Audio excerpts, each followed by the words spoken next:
Hello and welcome to the Rundown. Now we've got a few stories to go over today, so let's get it moving. The Pirate Bay is free to sell the seas again. Well, in the Netherlands at least. The Court of Appeals in The Hague overturned the block on the peer-to-peer sharing site on Tuesday because it was, quote, ineffective and disproportionate. Because the Pirate Bay functions as more of a search service for torrents, blocking the actual site didn't really do any good.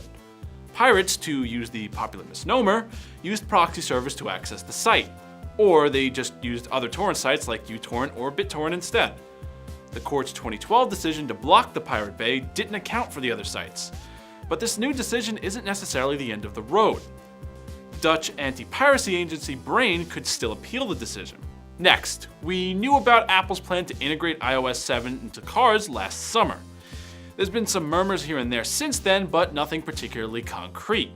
Now though, an Apple developer has shown what the system might look like through a beta version, emulated from a Mac desktop. So far, it looks like the iOS integration is just maps and a music player, but remember that it's just a beta after all.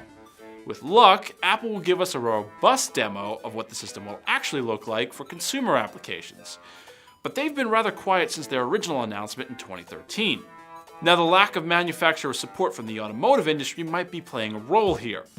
Audi has already partnered with Google, and Ford has been with Microsoft for a few years now. Maybe Apple has a huge partnership up its sleeves. General Motors would be a good fit. And last, in game news, the return of 1 vs 100.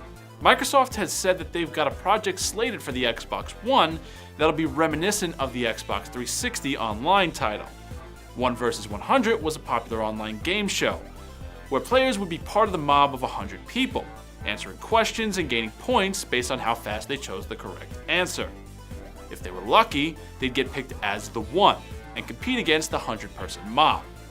But Microsoft yanked the title from the Xbox Live Marketplace in 2010 and took the game offline. There hasn't been much word of the game's possible return until now. 1 vs 100 made proper use of the Xbox avatars, a definite step up from the simplistic avatar indie games available on the marketplace. It helped personify the experience, putting gamers into a virtual game show. Nintendo should take note and do something more productive with their Miiverse. Thanks for joining us for another episode of The Rundown. Follow us on Facebook and Twitter at IBTimesTV.